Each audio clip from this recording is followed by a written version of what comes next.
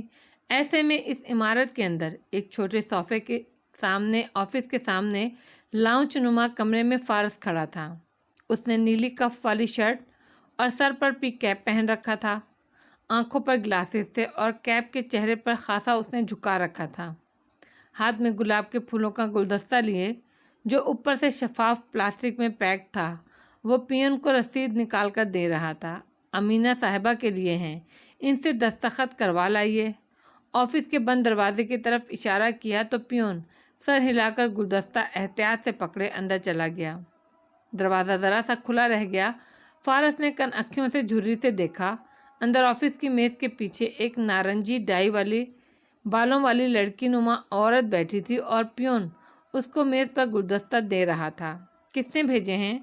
نام نہیں بتایا، بس اتنا کہا کہ نیاز بیگ کے کسی پولیس والے دوست نے بھیجے ہیں، اپنی ترقی کی خوشی میں جو آپ کی وجہ سے ہو رہی ہے۔ وہ رخ موڑے کھڑا رہا یہاں تک کہ پیون نکل آیا۔ رسید اسے لا کر دی جسے اس نے رجسٹر میں لگایا۔ تبھی رجسٹر ہاتھ سے پھسلا اور سارے کاغذ بکھر گئے، رسیدیں، پرچیاں، فوٹو اسٹیٹ، کاغذ، بہت کچھ۔ معاف کرنا، وہ پنجوں کے بل زمین پر بیٹھا کاغذ سمیٹنے لگا، آہستہ آہستہ کیپ والا سر جھکائے، بار بار کلائی کی گھڑی دیکھتا۔ پیون کبر اندر جا رہا تھا اور کبھی باہر آ رہا تھا۔ وہ دھیرے دھیرے پرچیاں اٹھاتا اور رجسٹر میں لگاتا رہا، پھر گھڑی دیکھی اور کن اکھیوں سے پیون کو دیکھا۔ وہ اب ٹرے لے کر راہداری کی طرف جا رہا تھا۔ ادھر وہ نکلا، ادھر فارس تیزی سے اٹھا اور آفس کا دروازہ کھول کر اندر آیا۔ میز پر سر ٹکائے ڈائی و بالوں والی عورت آنکھیں بند کیے پڑی تھی، ساتھ ہی گلدستہ کھلا ہوا پڑا تھا اور اس سے عجیب مہک آ رہی تھی۔ ناک بند کر کے وہ تیزی سے قریب آیا، گلوز والے ہاتھوں سے اسے واپس ریپ کیا، پھر لینڈ لائن فون کا تار کاٹا، انٹرکام کا تار کاٹا، کمپیوٹر کی تار کو منقطع کیا، امینہ کا پرس کھنگالا، اندر سے چابیاں نکالیں، پھر میز پر رکھا موبائل جیب میں ڈالا اور دروازے تک آیا۔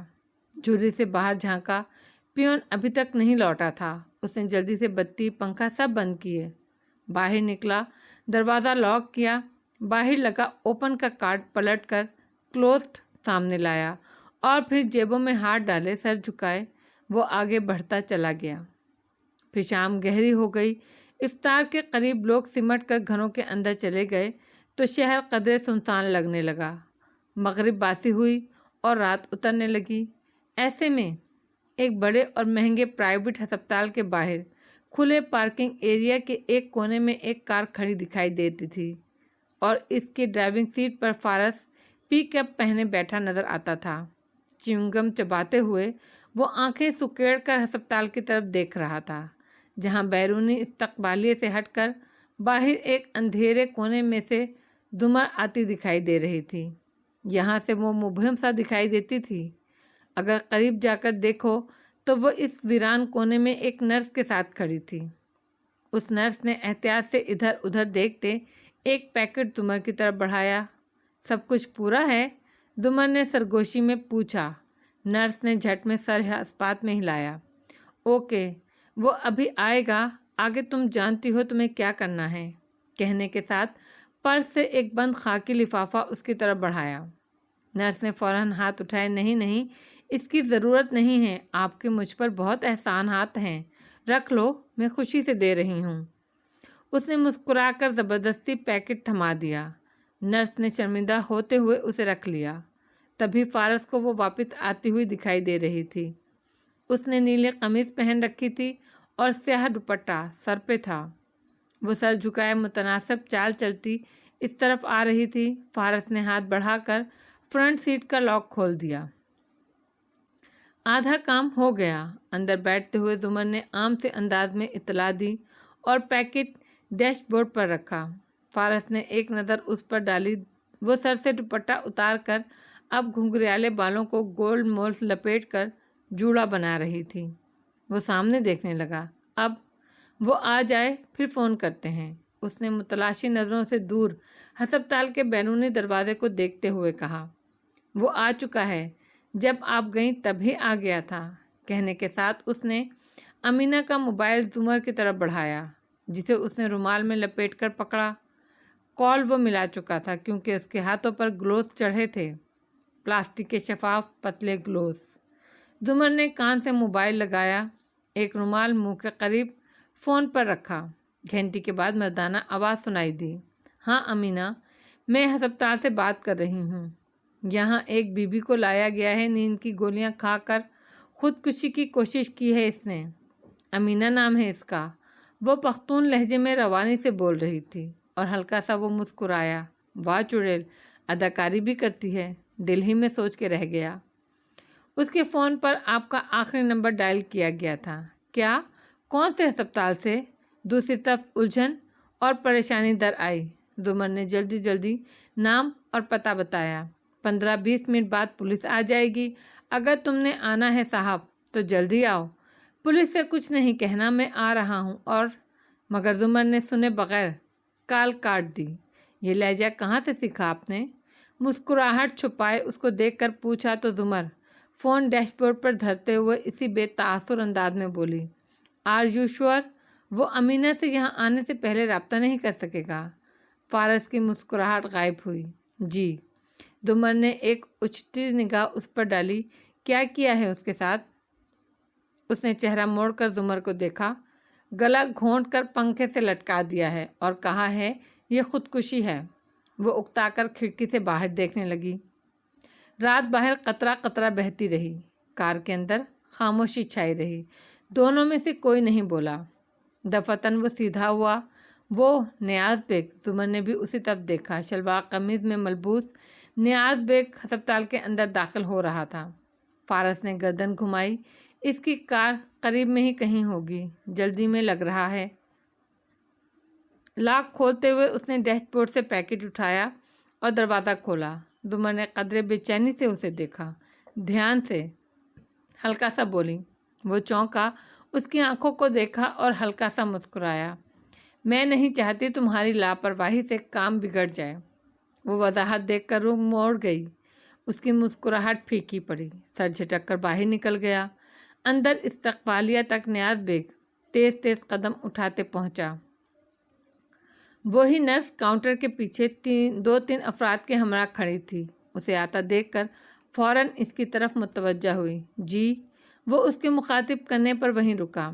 ہاں، وہ آمینہ نام کی خاتون کو لایا گیا ہے، مجھے فون آیا تھا اور پرائیویٹ روم 6 نمبر میں ہے وہ۔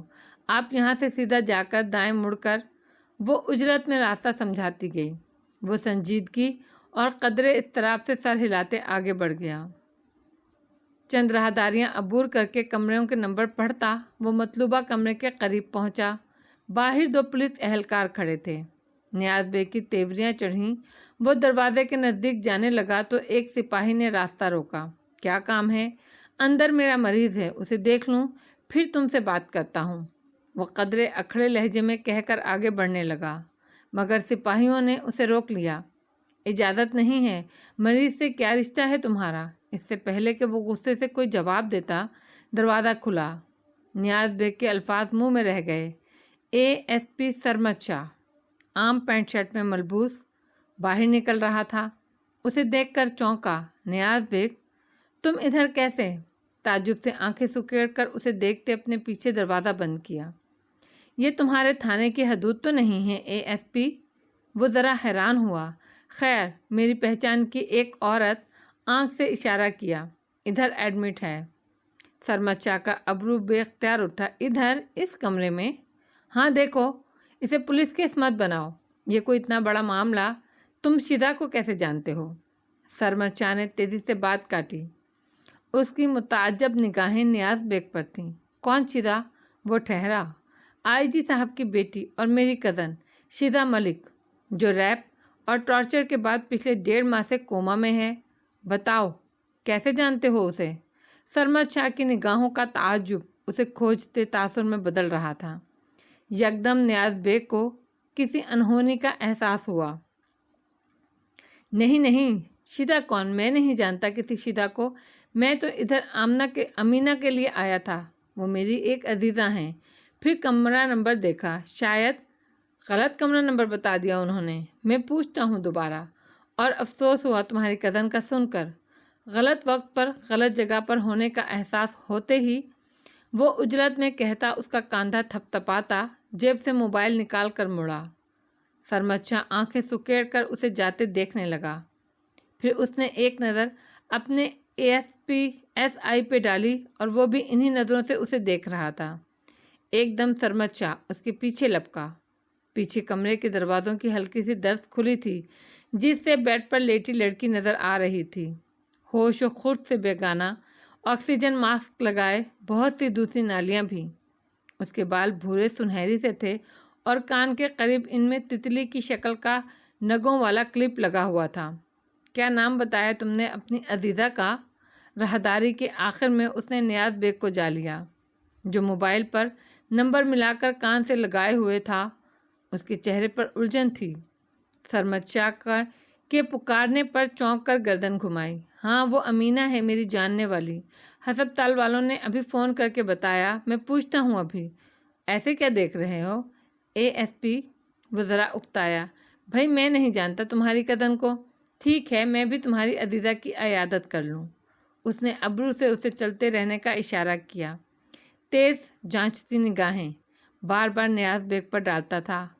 وہ اندر ہی اندر کوفت کا شکار پریشان ہونے لگا، مگر وہ چلتا رہا یہاں تک کہ واپس استقبالیہ کاؤنٹر تک آ پہنچا۔ او بی بی کس کمرے میں بھیج دیا تم نے مجھے؟ وہ بگڑ کر کہتا اسی نرس سے مخاطب ہوا۔ وہ تو کسی شیدہ بی بی کا کمرہ ہے۔ سر آپ نے شیدہ ملک کے کمرے کا ہی تو پوچھا تھا، تبھی تو میں نے روم نمبر 6 بولا۔ وہ سادگی سے گویا ہوئی۔ سرمد شاہ نے پوری گردن گھما کر اسے دیکھا۔ وہ ایک دم بھڑک اٹھا۔ کیا بکواس کر رہی ہو؟ میں نے امینا امتیاز کا پوچھا تھا۔ تم لوگوں نے مجھے کال کر کے بلایا ہے؟ ساتھ ہی حیران اور پریشان نگاہ ASP پر ڈالی جو بس چپ چاپ اسے گھور رہا تھا۔ سوری سر، مجھے شیدہ ملک سنائی دیا تھا۔ امینا امتیاز؟ وہ جھک کر چیک کرنے لگی۔ یہاں تو کوئی امینا امتیاز نہیں لائی گئی، نہ ہم نے اس سلسلے میں کسی کو کال کی ہے۔ کیا بکواس ہے، تم لوگوں نے مجھے ابھی کال کی ہے، خود مجھے بلایا ہے، خودکشی کا کیس تھا۔ غصے سے لال پیلے ہوتے اس کے ماتھے پر پسینہ آ رہا تھا۔ سر یہ سارے فونز آپ کے سامنے رکھے ہیں، آپ کال ریکارڈ چیک کر لیں۔ ہمارے پاس کوئی امینا امتیاز نہیں لائی گئی۔ آپ نے تو خود ابھی شیدہ ملک کا پوچھا تھا مجھ سے۔ وہ روحان سی ہو گئی۔ تمہیں کس نمبر سے فون آیا تھا؟ وہ جو چپ کھڑا تھا ٹھہرے ہوئے لہجے میں بولا۔ نیاز بیگ نے جھنجھلا کر اسے دیکھا۔ امینا کے موبائل سے فون آیا تھا۔ وہ واپس اسے کال بیک کرنے لگا۔ گھنٹی جا رہی ہے، کوئی اٹھا نہیں رہا۔ میں اس کے گھر دیکھتا ہوں۔ اچھا خدا حافظ۔ ماتھے کو چھو کر اجلت میں اسے سلام کیا اور باہر کی طرف بڑھا۔ SI نے بے اختیار سرمد شاہ کو دیکھا۔ وہ سوچتی نظروں سے نیاز بیگ کو باہر نکلتے دیکھ رہا تھا۔ نیاز بیگ کی کار کون سی ہے امجد حسین؟ اس نے سوچ میں ڈوبے پکارا۔ سر ہمیشہ نیلے رنگ کی نسان میں دیکھا ہے اسے، اور اس دن ہمیں جو گمنام ٹپ موصول ہوئی تھی یاد ہے؟ فون کرنے والی اینی شاہد نے کہا تھا کہ اس نے ایک آدمی کو شیدہ کی کار کی ڈگی سے نکال کر سڑک پر پھینکتے دیکھا تھا۔ کون سی کار بولی تھی اس نے؟ نیلی نسان۔ مگر سر ٹپ تو جھوٹی بھی ہو سکتی ہے، وہ خود متذبذب تھا۔ میرے ساتھ آؤ۔ سرمد شاہ کے چہرے پر بے پناہ سختی در آئی۔ وہ باہر نکلا۔ SI فوراً پیچھے لپکا۔ دور گاڑیوں کی قطار کی طرف نیاز بیگ تیز تیز قدم اٹھاتا چلا جا رہا تھا، ساتھ ہی موبائل پر مسلسل نمبر ملا رہا تھا۔ جب تک وہ دونوں اس تک پہنچے وہ نیلی نسان سے چند قدم دور تھا۔ تمہاری امینا نے فون نہیں اٹھایا؟ خشک انداز میں اس نے پوچھا تو وہ چونک کر گھوما۔ چہرے پر دبا دبا غصہ در آیا۔ ASP میں پریشان ہوں اس ٹائم۔ امینا گھر نہیں پہنچی اور فون بھی نہیں اٹھا رہی۔ کوئی مسئلہ ہے اس کے ساتھ؟ وہ ذرا جھنجھلایا ہوا، ذرا متفکر سا کہہ رہا تھا۔ جب SI نے آواز دی سر، سرمد شاہ نے اس کی طرف دیکھا۔ وہ چند قدم دور نیلی نشان کے ساتھ کھڑا ان کو بلا رہا تھا۔ نیاز بیگ فون کان سے لگائے جھلا کر بولے جا رہا تھا، مگر سرمد شاہ سنے بغیر آگے آیا۔ نیاز بیگ کی کار کے ڈیش بورڈ پر ایک موبائل تھر تھراتا ہوا جل بجھ رہا تھا۔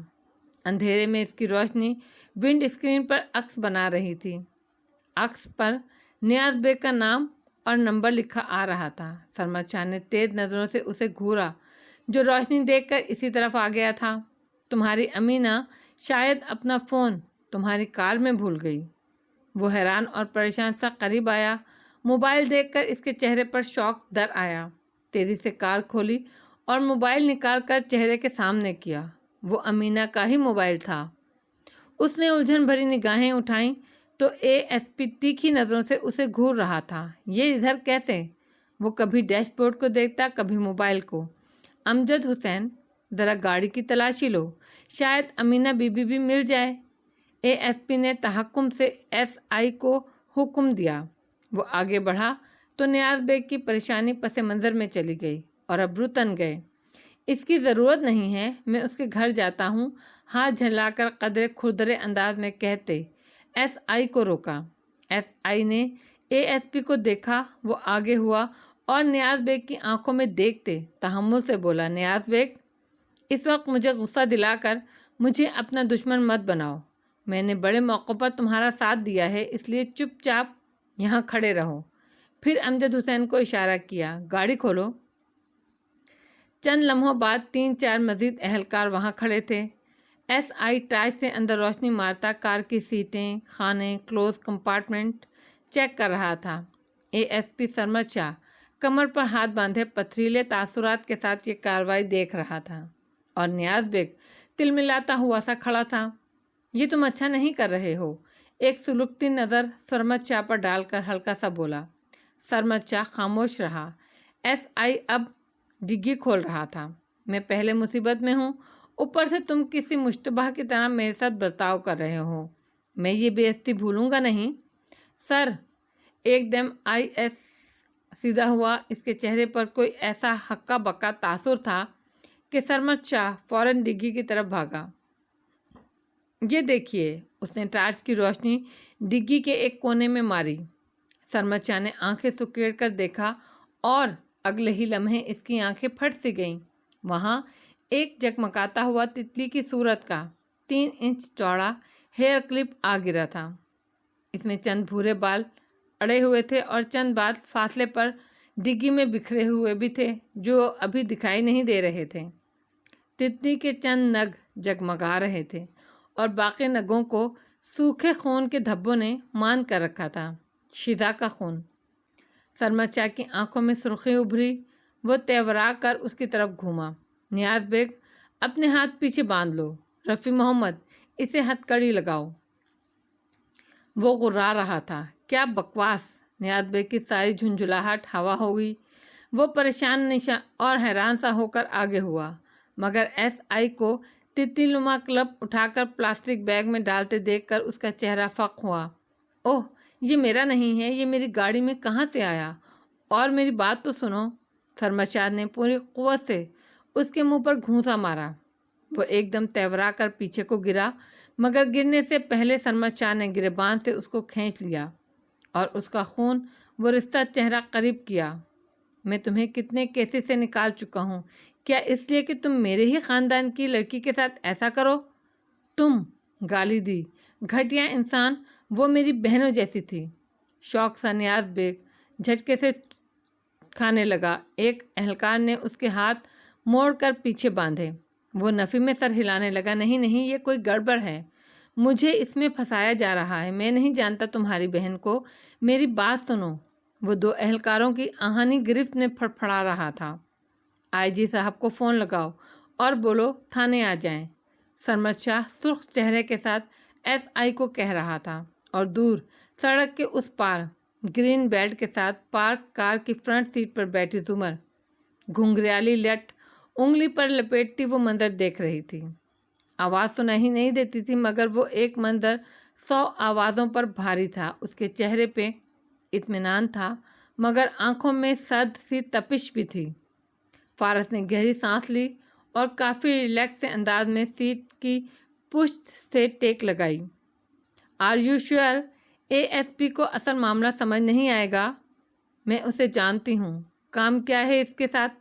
اگر اس میں اتنی عقل ہوتی تو 4 سال سے ASP نہ ہوتا، 1.5 سال پہلے SP بن چکا ہوتا۔ یہ اس کے گھر کا معاملہ ہے، اس کی ججمنٹ کو غیرت ڈھانپ دے گی۔ وہ کھڑکی سے باہر دیکھتی کہہ رہی تھی، مگر اس کی جلد ہی ترقی ہونے والی ہے۔ اس کی ترقی کا انحصار اسی کیس پہ ہے۔ اس کو شیدا کا مجرم مل گیا، یعنی اس کی ترقی ہو گئی۔ زمر نے ہلکے سے کندھے اچکائے۔ دور نیاز بیگ سپاہیوں کی گرفت میں پھڑپھڑاتا مسلسل چلا رہا تھا۔ اب دیکھو کون لڑکیوں کی طرح چیخ رہا ہے۔ وہ اسی منظر کو دیکھتے بولی تو لہجے میں نمی بھی تھی اور آنچ بھی۔ فارس نے ٹیک لگائے گردن اس کی طرف موڑی۔ کل جب امینہ اسے لاک اپ میں ملے گی تو اس کی بات سن کر نیاز بیگ کو یہی لگے گا کہ اسے پولیس نے پھنسایا ہے۔ اس کیس میں ہمارے دشمن ایک دوسرے کے خلاف کھڑے ہوں گے اور اس دفعہ ہم ان کا تماشا دیکھیں گے۔ وہ رکا، مگر شیدا؟ زمر نے گہری سانس لی۔ اس کے مجرم یقیناً چلاک لوگ ہیں، ان کو کبھی نہیں ملیں گے۔ وہ بیچاری بچی شاید چند دن زندہ رہ پائے، مگر وہ نہ کبھی ہوش میں آئے گی نہ کسی کو کچھ بتا پائے گی۔ وہ ابھی تک پولیس موبائل کو ہی دیکھ رہی تھی، جس میں اب وہ چیختے چلاتے نیاز بیگ کو لا رہے تھے۔ وہ کلپ جو میں نے اس کی ڈگی میں رکھا ہے، کیا اس کے خاندان والے پہچانیں گے نہیں کہ گو وہ شیدا کے کلپ کے جیسا ہی ہے مگر اس کا نہیں ہے؟ کیا معلوم شیدا کے پاس صرف ایک ہی کلپ ہو؟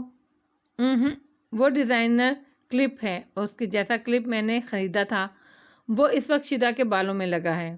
جس کلپ پہ اس کا بلڈ اور بال لگا کر سسٹر نے مجھے دیے تھے، وہ شیدا کا اصلی کلپ ہے۔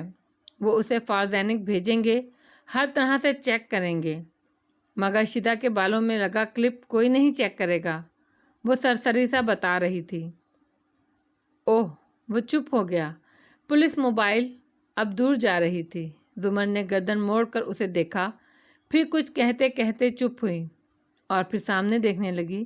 چند لمحے خاموشی کے نظر ہو گئے، پھر ہلکا سا بولی، گڈ جاب فارس۔ اس کے لہجے میں نرمی تھی مگر وہ سامنے دیکھ رہی تھی۔ وہ ذرا سا مسکراتے ہوئے کار اسٹارٹ کرنے لگا۔ پلان آپ کا تھا، گڈ جاب ٹو یو۔ سو اب کس کی باری ہے؟ کار ریورس کرتے اس نے پوچھا۔ سیڑھی کا پہلا زینہ ان کے قدموں تلے تھا اور ان کی چوٹی تک پہنچنے کے لیے ہر زینے کو اسی طرح روندنا تھا انہیں۔ یہ سعدی یوسف کو بچانے کا واحد طریقہ تھا۔ بتاؤں گی جب ضرورت پڑی۔ وہ پھر سے ویسی ہی روکھی ہو گئی، مگر ایک تبدیلی آئی تھی۔ کم از کم وہ دونوں بات تو کر رہے تھے۔ ابھی وہ راستے میں تھے کہ زمر کا فون بجا۔ ڈاکٹر سارا غادی۔ جی ڈاکٹر سارا۔